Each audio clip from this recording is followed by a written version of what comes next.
In the vast expanse of the galaxy, humanity was known for one thing above all else: its relentless power in war. For centuries, they relied on a war god, a legendary being crafted from the strongest human minds and bodies, genetically enhanced and armed with extraordinary power. The war god was not a mere protector. He was a symbol of humanity's supremacy. When enemies saw the war god, they quivered in fear. When humanity's future seemed bleak, the war god was there, an unstoppable force of nature. But everything changed one fateful day when humanity made a choice that would send shockwaves through the entire galaxy.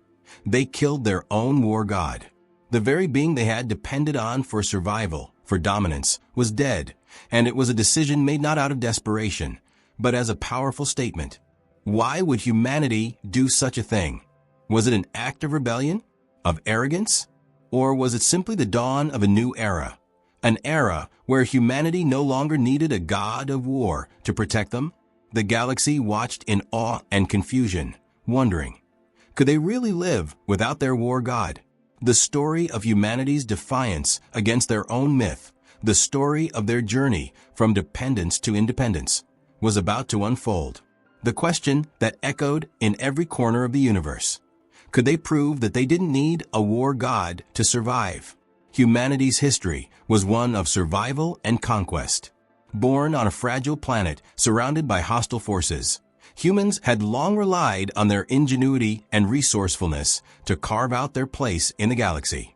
But there was one element they depended on more than any other: the war god. The war god was not just a man, nor was he a deity. He was a product of human ambition, engineered through decades of genetic manipulation, military research, and dark science. Created to be the perfect warrior, the war god possessed immense strength, unmatched combat skills, and the ability to turn the tide of battle in an instant. He was humanity's ultimate weapon, the embodiment of their power and their will to dominate. For centuries, no alien race dared to challenge humanity directly when the war god stood in their midst. His very presence was enough to send shockwaves of fear across the galaxy. As time went on, the war god's status grew. He became more than just a soldier. He became a symbol of humanity's superiority. His image was everywhere, on the walls of government buildings, in propaganda, and even on the battlefield. Every child was taught to revere him as a savior, and every warrior trained to aspire to his strength and courage. However, despite his power, the war god was not without flaws. While humans had created him to be the perfect warrior, they had never anticipated that, over time, he would begin to question his own existence. The war god was not just a mindless weapon. He had thoughts, emotions, and a growing sense of self-awareness. He began to wonder if he was merely a tool, a puppet in the hands of humanity's leaders. His immense power, once a source of pride, started to feel like a burden. Was this what humanity truly wanted from him? Was his purpose limited to violence and war? The leaders of humanity, fearful of the war god's growing independence, began to see him as a liability. He was becoming more unpredictable, and his questions grew harder to ignore. And so, the most dangerous decision was made. They killed their own war god. The moment of his death sent shockwaves through the entire galaxy. The war god had been more than just a weapon. He was a symbol of what humanity had once thought themselves to be. The act of killing him wasn't just a tactical move, but a declaration. It was humanity's way of saying, we no longer need a war god. We can stand on our own. The galaxy watched, perplexed and intrigued. For millennia, humanity had relied on their war god to solve their problems. But now they had killed him. What would they do next? Could they survive without the being who had been their pillar of strength?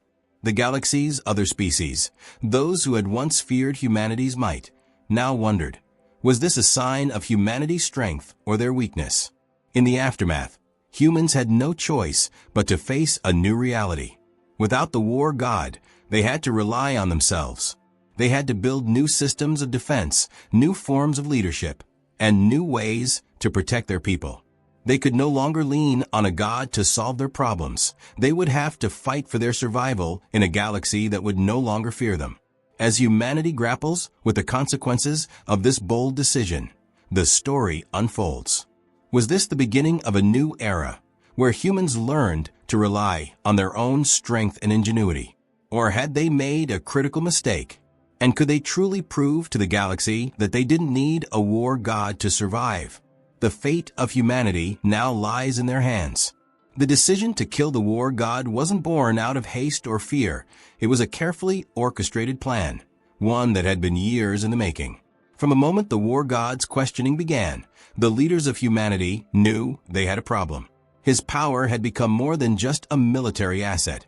It had become a threat to their control. And in the back of their minds, they all understood one fundamental truth. A weapon that thinks for itself is no longer a weapon, but a danger. The first steps of the plan were subtle. The war god's growing dissatisfaction with his role had been noted by his handlers, but rather than confronting him directly, they sought to manipulate the situation to their advantage. They began to stage small, controlled incidents, missions where the war god was put in positions where he had to choose between his own ethics and the directives of his creators. These missions were designed to test him, to push him into uncomfortable moral spaces where the very nature of his existence would be called into question. He began to hesitate, something unheard of for a being built to fight without question. They waited for this moment, when the war god's rebellion could no longer be ignored. Next, the leadership began to plant seeds of doubt. Publicly, they began to praise the war god's greatness, but subtly insinuated that the galaxy no longer needed him. They celebrated new advances in technology, new defense strategies, and even started to highlight the successes of human diplomacy over brute force. They built a narrative that humanity had grown beyond the need for a single weapon, that they were now a force of unity and intellect, not violence. However, the war god's true demise was not meant to be an emotional decision. It was a strategic one. Humanity's leaders understood that the war god could not simply be deactivated. He was too valuable, too ingrained in their military and political systems to simply disappear. They couldn't risk him being a martyr, a symbol of rebellion that could inspire others to question the system. So they devised a covert plan to slowly weaken his resolve, to make him feel as though he was no longer relevant. They began to phase him out of active duty, sidelining him during critical missions and placing him in less influential roles. But ultimately, the final blow came when they decided to strip him of his power in the most definitive way possible. They designed a trap, a mission that would require the war god's full abilities, one that he could not refuse. He was tasked with taking down a rogue faction, a supposed enemy that had been destabilizing a region. But in reality, it was a carefully constructed ruse, a calculated effort to lure him into a situation where his death would be necessary. The plan was set in motion. The war god, as always, obeyed his orders without hesitation. Little did he know, this would be the last battle he would ever fight. He would enter the mission thinking he was defending humanity, but the true intent was far darker. His death was no longer about survival, it was about control. And so, the end of the war god began, not with a final confrontation on the battlefield, but with the cold precision of a system that had become so powerful, it no longer needed a weapon to enforce its will.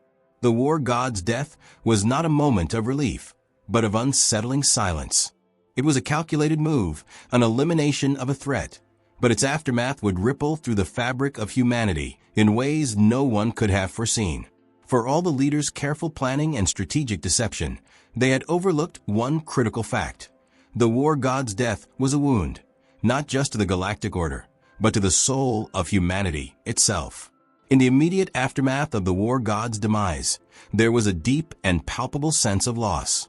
The leaders, who had believed they were acting in the best interest of the galaxy, began to realize they had severed a part of their own identity. The war god had been humanity's symbol of strength, dominance, and survival. His image had been woven into every fabric of their society, from national anthems to monuments, and even the collective psyche of each citizen. In killing him, humanity had not just rid itself of a tool, they had destroyed a myth, a legacy that defined their very essence. As the news of his death spread, There was an overwhelming wave of confusion. The public, once united in awe of the war god, found themselves divided. Some felt a strange sense of relief, believing that without the war god's omnipotent presence, humanity could finally move away from its violent past. They celebrated the end of an era, heralding a new age of peace and intellectual progress. The war god had been a tool of destruction, and with him gone, they believed they could redefine what it meant to be human. Yet others felt a profound sense of betrayal. The war god was not just a weapon. He had been a part of their collective consciousness.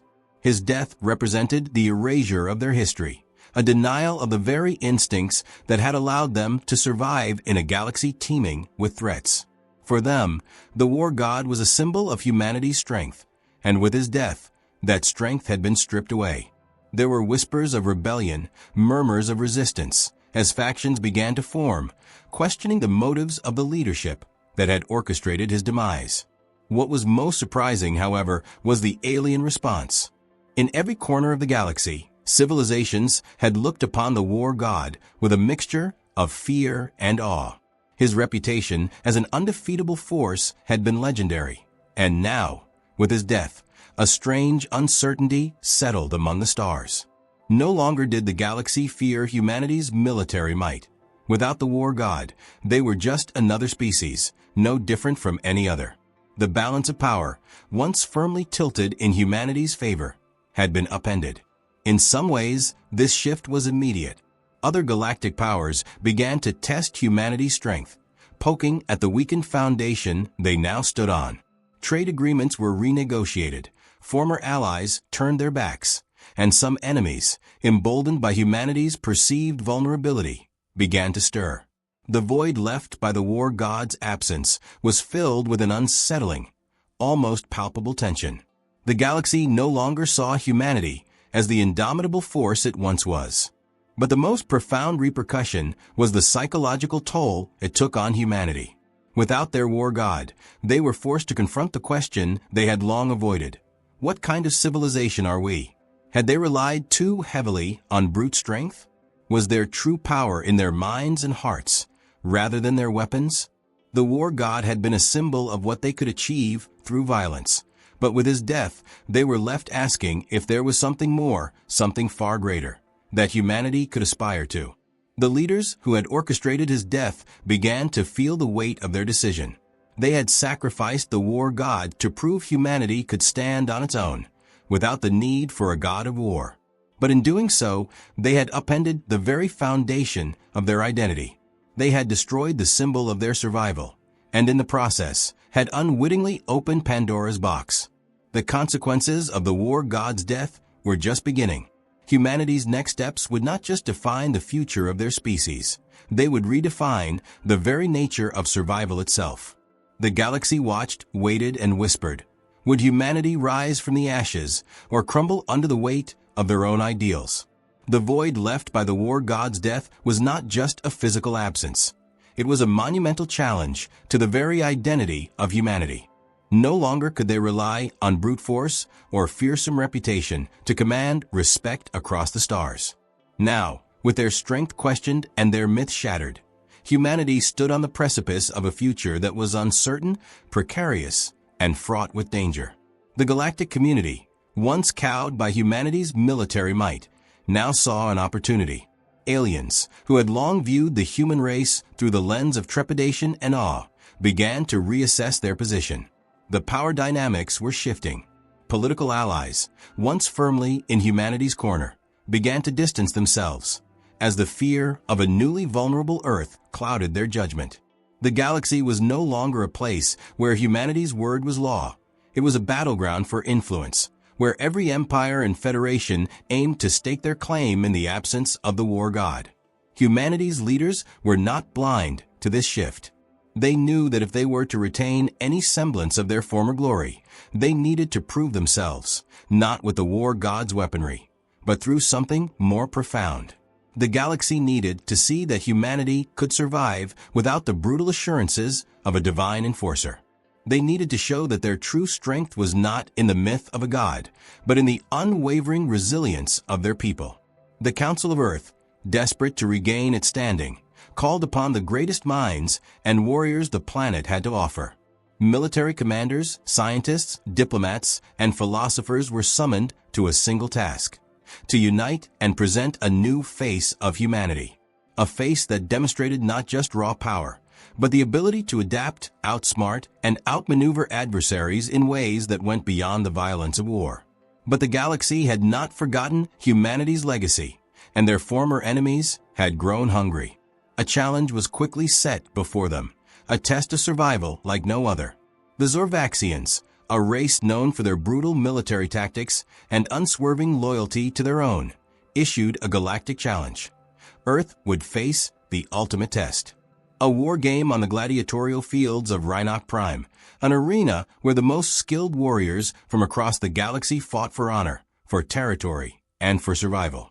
The stakes were higher than ever before. If humanity was to prove its strength, it would be here, in this unyielding and unforgiving crucible. The conditions of the test were set. Earth's representative would face off against alien warriors, not just from the Zorvaxians, but from an alliance of species seeking to dismantle humanity's fading reputation. The game would consist of several rounds, each more dangerous than the last, testing every aspect of what it meant to survive in a galaxy full of threats. As humanity's champions stepped into the arena, they were not just facing physical combat. The challenge was a symbolic one, a chance to show the galaxy that their survival instincts were sharper than ever. Every move, every decision, was scrutinized by the watching world. The pressure to succeed was immense, not only for the individuals involved, but for the survival of the species itself. Humanity's very identity was on the line. The first round began with dual combat, one-on-one battles against the Zorvaxian and other alien warriors. With each strike and each parry, humanity's fighters demonstrated unpredictable agility, not just in their physical prowess, but in their creativity. These weren't just brute force soldiers, they were thinkers, strategists, and problem solvers. The arena was a playground, and humanity's warriors used their wit and adaptability to outmaneuver their more physically imposing opponents. The second round pushed them to their mental limits. The test was not just combat, it was a game of tactics. A massive alien dreadnought, crewed by a coalition of alien species, appeared on the horizon. The challenge was clear. Humanity would have to outthink and outstrategize a much larger force. Outnumbered and with limited resources, the Earth forces were forced to use guerrilla tactics, hitting at weak points, exploiting enemy vulnerabilities, and using the environment to their advantage. The alien forces, overconfident and prideful in their superiority, were caught off guard by humanity's ingenuity. Round after round, humanity proved its resilience. There were moments of brilliance, moments of failure, but through it all, the warriors held true to their convictions. They weren't just trying to win for glory. They were trying to prove that humanity had earned its place among the stars, not through a god of war, but through the sheer willpower, ingenuity, and unity of the human spirit. The test was far more than a battle. It was a declaration that humanity had learned to adapt, to evolve, and to survive without the crutch of a mythical figure to carry them through. When the final round arrived, the remaining champions stood tall. They had survived the impossible. And though the Zorvaxians would not admit it, there was a new respect in the galaxy. Humanity had not just proven its survival. It had shown that it was capable of reshaping the meaning of strength. The ultimate test had ended, and humanity had emerged from it not just victorious, but more united and more self-reliant than ever before. The ultimate test had shown the galaxy what humanity was truly capable of: survival through intelligence, strength through unity, and dominance not by force, but by will. Humanity had stepped into the arena and proven that they no longer needed a war god to define them. Their strength was in their evolution, their resilience, and their refusal to bend to any force, no matter how powerful. They had won the ultimate test, but the war for their future had only just begun. The aftermath of the Galactic trial was not one marked by fanfare or blind celebration. It was instead a period of introspection and transformation for humanity. As the final echoes of battle faded and the last of the alien opponents were sent into retreat, the galaxy stood in stunned silence, observing what had just transpired. The people of Earth had not only survived the trial, they had completely redefined what it meant to be strong in the eyes of the cosmos. In the weeks following the events of the War Games, the true magnitude of what humanity had achieved began to sink in. The victory was not simply a tactical one, it was symbolic. The galactic community that had once regarded humans with a mixture of suspicion, fear, and sometimes outright disdain, now found themselves forced to reassess their perceptions. No longer were humans seen as a species relying on divine power or brute force to carve out a place in the universe. They were seen as equals, individuals who, despite their flaws, had the fortitude to not only survive but thrive under pressure. Humanity's legacy was no longer tied to the image of a war god, but to the resilience of its people. The champions who fought in the arena became symbols of a new age. They were celebrated not as gods, but as heroes who represented the potential within every human to rise above their limitations and shape their destiny through intellect, unity, and courage. Political leaders around the galaxy began to call for new diplomatic talks, hoping to find common ground with a once dominant Earth. The Earth Federation, backed by its newfound respect and strength, began pushing for a more cooperative future, one where peace and trade were valued more than warfare and subjugation. Earth's diplomats, military tacticians, and philosophers were in high demand, as their intellectual capacity to negotiate, outsmart, and outmaneuver their rivals had been proven. Yet, the transformation wasn't purely political. The citizens of Earth, the ones who had long wondered if they could live without their war god, found themselves at a crossroads. They had learned to trust in their own strength, and with that trust came a responsibility to preserve and protect the values that had led them through the crucible. The ideals of survival ingenuity and cooperation became the cornerstones of a new cultural movement. Humanity, it seemed, had unlocked the next phase of its evolution, one where survival wasn't defined by military might, but by unity and ingenuity. The next generation of humans grew up with the knowledge that their strength was not defined by their ability to wield weapons or fight gods. They were taught that true strength came from their minds, their bonds with one another, and their ability to adapt to an ever-changing world. Stories of the war god's fall and the survival of Earth's champions became ingrained in Earth's educational curriculum, teaching young minds that their power lay not in the past, but in the future they could create. The galaxy, too, began to change. As other species observed humanity's ability to evolve, many began to follow suit. Old rivalries, fueled by fear and power, slowly began to give way to new alliances. If humanity had learned to survive without a war god, then perhaps they too could learn to build a new era, one of cooperation, diplomacy, and mutual respect. Earth's influence spread further across the galaxy as its cultural, technological, and scientific advances became the benchmark for others to follow.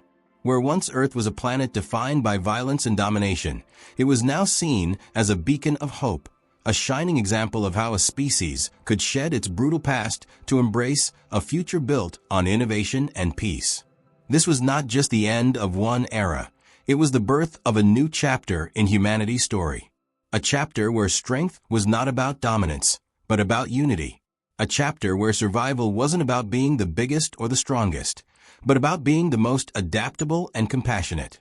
Humanity had, indeed, proven it did not need a war god to guide them. They had become the new god of survival, their own architects of destiny, their own champions of peace. The legacy of their victory was clear. The future would belong not to those who could wield power, but to those who could wield wisdom and compassion. The galaxy would never forget the day humanity proved to them that it was not the god of war they had needed all along, but the god of survival. And this new age would forever be humanity's gift to the stars. As the years passed and the galaxy continued to evolve, the story of humanity's trial, their killing of the war god and their rise to prominence, became more than just a tale of survival.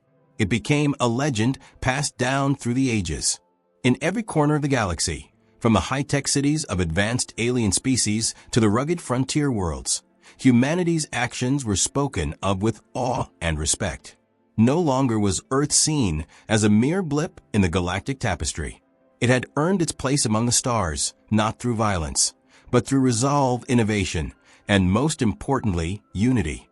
Other civilizations, once dismissive of humanity's raw potential, now look to them as an example of how to evolve, adapt, and embrace the future without relying on the crutches of gods or old ways of thinking.